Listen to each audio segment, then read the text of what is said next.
What's good, y'all? Buckle up coming through on a quick drop special. Big ups to everybody already subbed in. Appreciate it all. And if you haven't already subbed in, sub in. And welcome. You all are definitely welcome, no doubt. And of course, if you feel what I'm talking about, make sure you hit that like sign before you get out of here, y'all. Hit that like sign before you get out of here. I got games coming. I had the ad frame all weekend, y'all. Look, take the money off the floor when I get them to you, as always. Sports prediction, 101 Cash App is in the description box for those who win and want to show love. I know our last few baseball games, we fell short, but we'll get it back, y'all. But other than that, let's get to the chart. Let's get to the chart. Well, we came here to rap about. Let's get to the chart. So,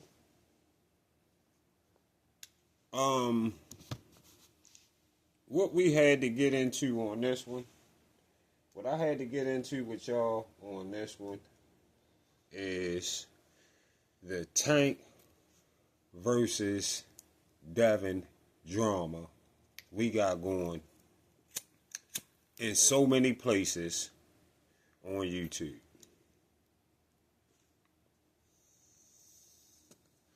Alright, so I thought I would drop in on y'all and tell y'all why so many of y'all wasting so much of the talking of your time and the talking that you could be using for something else. You wasting a lot of your talking that you could be using for something else when it comes to Tank fighting Devin Haney. When it comes to Gervonta Davis versus Devin Haney. All right. Devin Haney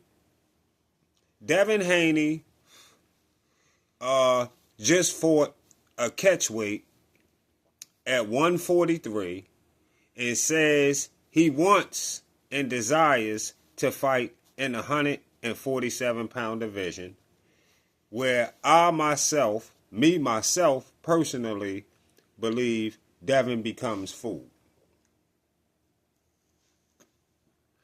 All right, but it didn't really matter because I still didn't think he could beat. It don't really matter just at 147 because I didn't think he could beat Matias at 140 or Richard Hitchenson's at 140. I didn't think he could beat Matias at 140 or Richard Hitchenson. But 140 was a better division for Devin as far as I could see. It's not even no superstar fighters at 147. But it's a lot of top-ranked unknown talent at 147 that I already see that'll beat Devin. I give Devin his props for undisputed at 135 and being a champion at 140. You gotta clap it up and give a motherfucker their props for accomplishing that. Alright? But I just don't think he got what it takes to be a problem at 147. And I definitely don't see him becoming undisputed in that division.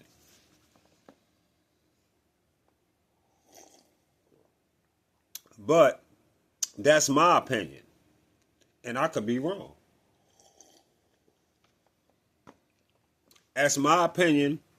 And I could be wrong. But we will see. I simply don't see Devin beating the likes of Sanionis, Barrios, or Brian Norman at 147. He gonna have to show me. I just don't think he got the legs prepared for those kind of dance sessions at 147. I don't even see him beating Richard Hitchens if Richard Hitchens is going to come up to 147.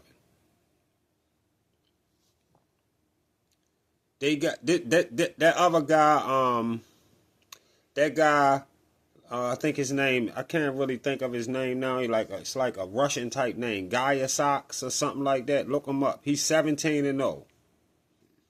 He in the top 10, probably like number 6, number 8, 6, 7, 8, somewhere in there. I've been watching him too. Another problem at 147 that pretty much don't nobody even know about. And these are the problems Devin Haney has ahead. I see comments from Tank saying y'all can have the top spot. I see comments from Tank like that. Y'all can have the top spot. And shit like that. And shit like that, to the point you gotta be not paying attention good enough to understand Tank versus Devin will never happen. That's what he telling y'all. Y'all ain't never heard of people just having a way of beating around the bush of saying things to you to let you know something not going to happen, and you hear everything around them really talking the same direction. What y'all got to see in the sparring video that Floyd had released is the closest y'all will ever get to seeing those two make a fight. Devin Haney is not going to drain down for Tank to 140 or 135, and Tank is not going anywhere near 147. So, any channels, then listen, and even though they say, I know Tank coaches that sat on interviews, I know they have sat right on interviews and told everybody that Tank knock out heavyweights. Tank knock out heavyweights. But y'all didn't prove it to us by letting Tank fight Josh Taylor at 140 for undisputed. He didn't fight Devin at 135 when they had a chance to fight at 135. All right? Bottom line, we not going to hold nobody at fault for what happened. I'm just going to say the fights didn't happen when they had a chance to happen. All right? It didn't happen when they had a chance to happen. So that's why I feel like it's fair to just stop talking about it. Not to give them no more play on that. So any channels taking,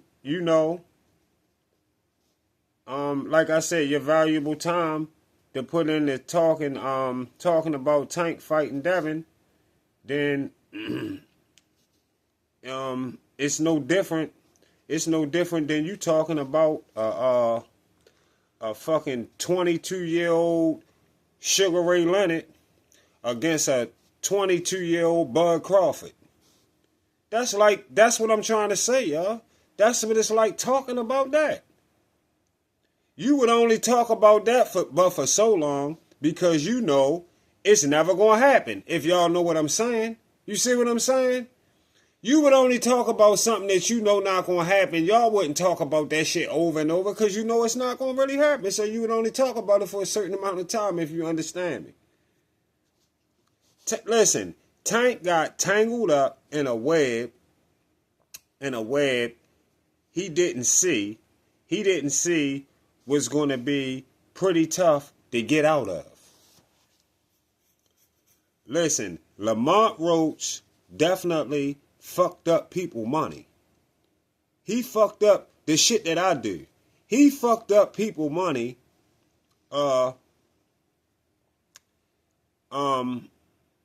He fucked up people money, and the only reason that happened was Lamont was supposed to be easy work. That's why that happened. He fucked up people money because the reason that happened because Lamont was stated to be easy work, which works out for betting people as easy money. But the easy money situation backfired on a lot of people, and that's why cherry picking not always a good thing, because it can put your career in what we call a setback mode, especially when it come to people paper that's betting on you. Where you found yourself either losing or coming close to losing to a guy that was brought up from 130 to be knocked out or stopped. That's what you or your team don't seem to understand.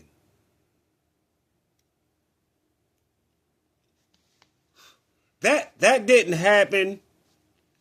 That shit didn't happen. He didn't get knocked out or stopped. That didn't happen. So now Tank tied up at 135 dealing with this 130 pounder. He shouldn't have never been fighting in the first place. So the bottom line is, if we know Tank got food on his plate, Lamont Roach, if he got food on his plate, and also he's in a division that also has a guy by the name that I told y'all a long time ago that has by the name of Abdullah Mason in his backyard, sitting on the back porch, waiting for somebody to get home, is a crazy thought in itself.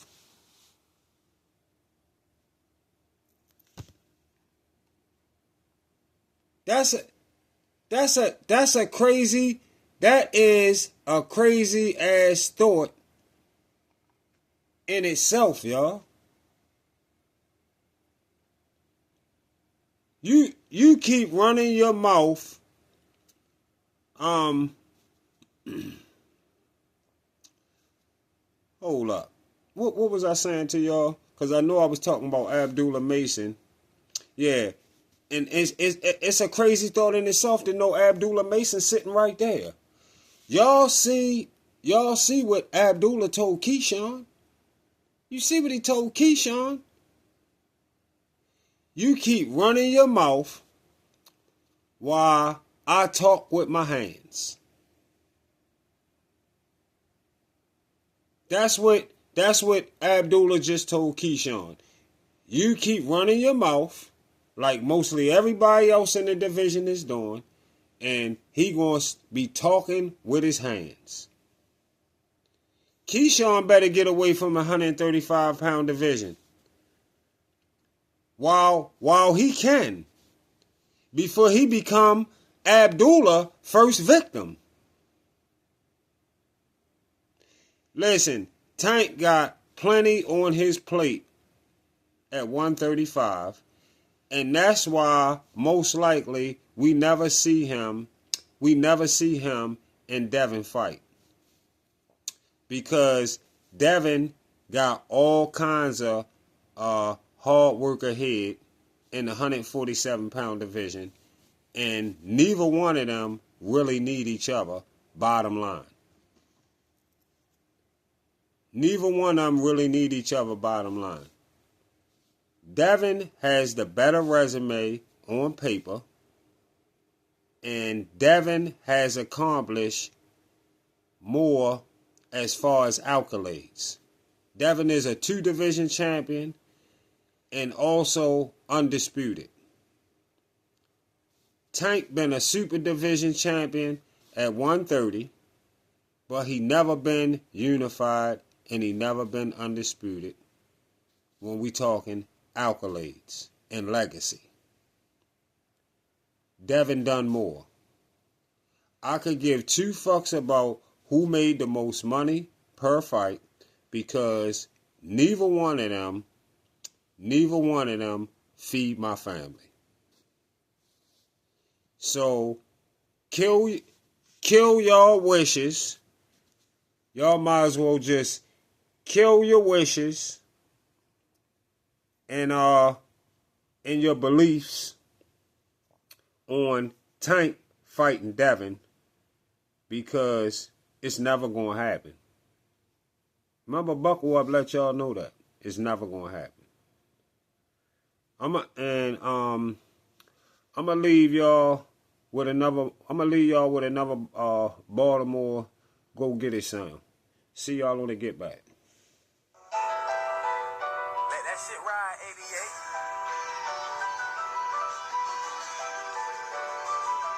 It's my guy, Young Moose. Young Moose, LA. Go search it. All in LA with it. Where I come from, shit be crazy. I gotta stay with it. Like I'm the one who raised you. Watch what you say, nigga. A nigga let you hold something, you gotta pay, nigga. So real grave digger, boy, I ain't gon' play with you. I lose my mind, I don't know where it went sometimes. Like it's too hot, I just wanna vent sometimes. The devil always at my door, I let him in sometimes. I'm always losing, why the fuck I can't win sometimes? You fuck around and bite my hand, I keep feeding your mouth. I can't even trust my fans, what you talking about? I got that bitch in my hand when I walk in my house. At least 2 chains on every day, money in every pocket. I gotta make sure I'm fresh as the feds watching. Believe in God and have faith, look what praying got. Keep it moving, don't be worrying about what they saying about you. They ain't who they say they is, they just be playing pops. I be all in my rear, switching gears, mobbing. I got my little nigga with me, yeah, problem. I told promoters when they book me on when they're problem. Or I'ma leave out this bitch when we hit them. They want hurdles in my city, I went up.